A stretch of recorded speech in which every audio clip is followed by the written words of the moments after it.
Assalamualaikum warahmatullahi wabarakatuh. Kembali lagi di video pembelajaran Pendidikan Agama Islam dan Budi Pekerti bersama Miss Tina. Teman-teman grade 5, semoga selalu semangat dan selalu sehat. Oke teman-teman, sebelum ke materi, mari sama-sama kita berdoa. Berdoa mulai.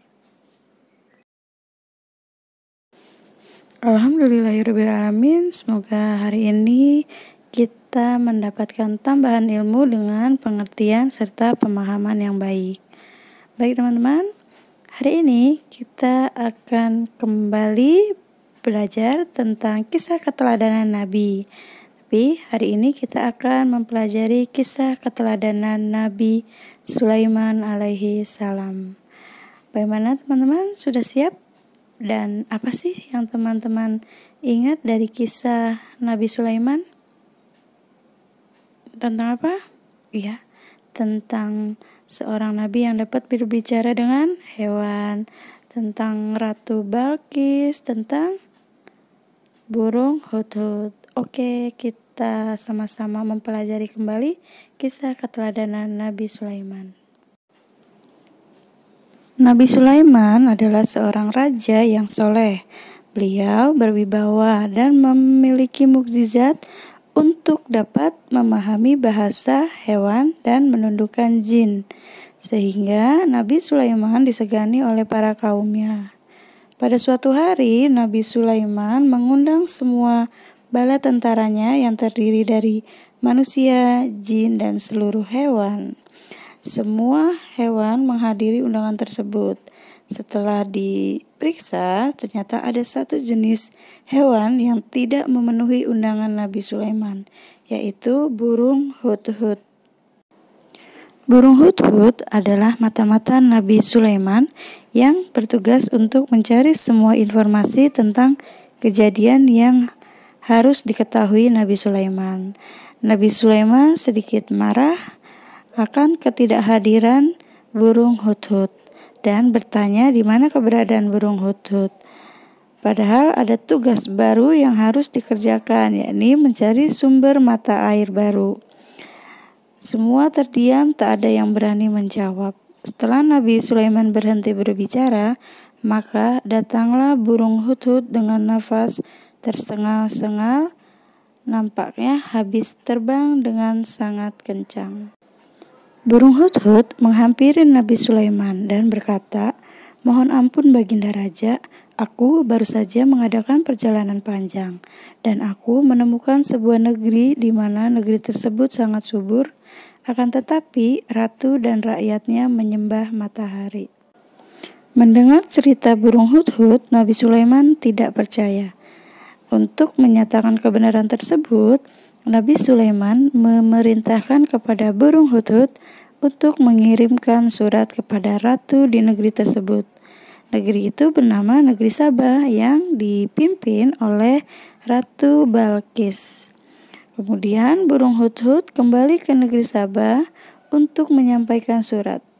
Surat tersebut sengaja dijatuhkan tepat mengenai kepala Ratu Balqis yang sedang tertidur. Ratu negeri Sabah yang bernama Balqis sangat terkejut menerima surat dari Nabi Sulaiman. Ia kemudian membuka dan membaca surat itu yang berbunyi, "Dengan nama Allah yang Maha Pengasih lagi Maha Penyayang, surat ini adalah dariku, Sulaiman.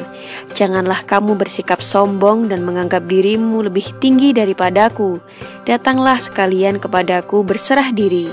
Begitulah pembukaan dari surat tersebut. Setelah membaca surat itu, Ratu Balqis segera mengumpulkan para penasehat kerajaannya. Para penasehat cenderung menolak ajakan Nabi Sulaiman. Mereka berkata, "Kita adalah orang-orang yang memiliki kekuatan dan memiliki keberanian untuk berperang, namun keputusan tetap berada di tanganmu. Maka pertimbangkanlah hal-hal yang akan kamu perintahkan." Setelah menerima berbagai saran, Ratu Balkis ternyata tidak memilih jalan peperangan. Ia beranggapan bahwa Nabi Sulaiman mungkin iri dengan kekayaan yang dimiliki oleh negeri yang ia pimpin, sehingga Nabi Sulaiman ingin menyerangnya. Oleh karena itu, Ratu Balkis memutuskan untuk mengirimkan sejumlah hadiah kepada Nabi Sulaiman. Ratu Balkis ingin mengetahui apakah Nabi Sulaiman merupakan pemimpin yang serakah.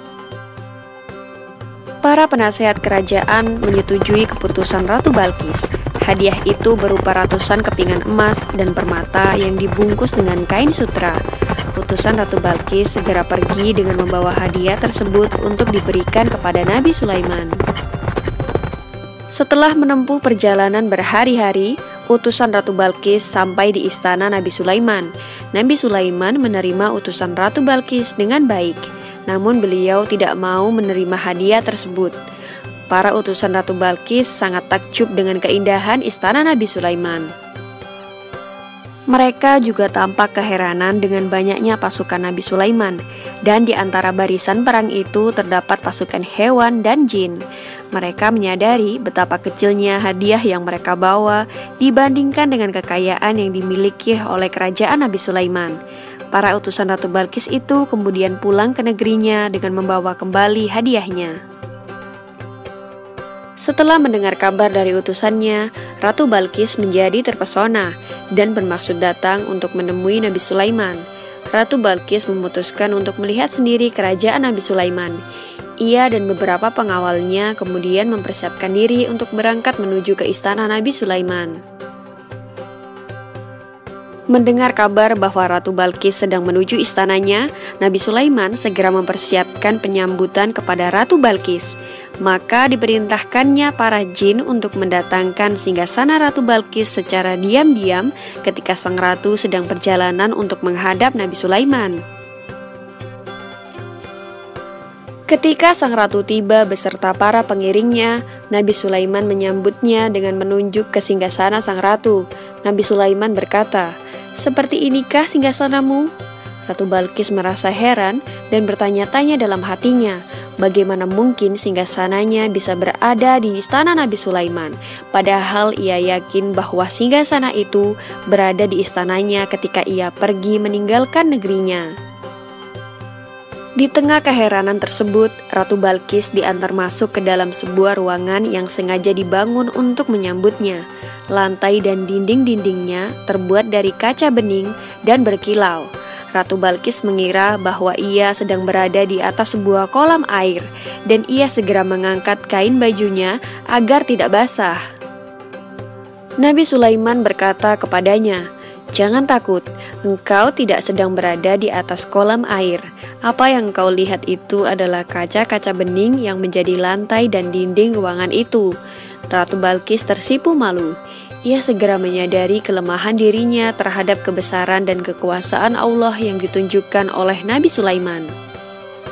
Balkis berkata, "Ya Allah, aku telah lama tersesat berpaling darimu, melupakan nikmat dan karunia-Mu, merugikan dan menzalimi diriku sendiri sehingga terjatuh dari cahaya dan rahmat-Mu.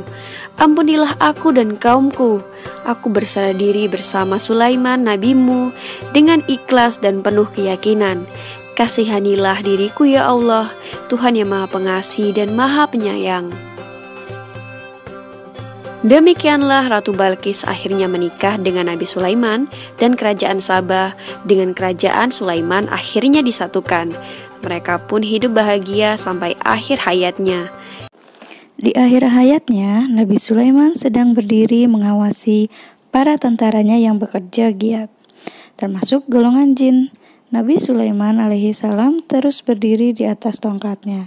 Tidak ada satupun yang tahu jika Nabi Sulaiman sudah meninggal.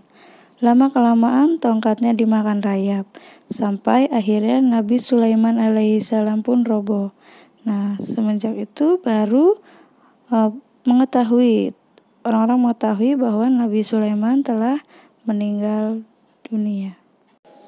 Dari kisah Nabi Sulaiman alaihissalam, kita dapat meneladani sikap-sikap dari Nabi Sulaiman. Yang pertama yaitu sikap rendah hati. Walaupun harta Nabi Sulaiman melimpah, tetapi Nabi Sulaiman tidak sombong. Yang kedua yaitu sikap tangguh, di mana usaha Nabi Sulaiman tidak kenal lelah dalam menyadarkan Ratu Balqis. Semoga kita pun dapat meneladani sikap-sikap dari Nabi Sulaiman ataupun nabi-nabi yang lain. Oke teman-teman, tugas untuk teman-teman adalah menceritakan kembali secara tertulis kisah Nabi Sulaiman. Menceritakan kembali ya nak, bukan menulis kembali. Oke, sekian dari Miss Tina untuk materi hari ini. Terima kasih sudah menyimak video pembelajarannya. Semoga dapat mengambil hikmahnya. Wassalamualaikum warahmatullahi wabarakatuh.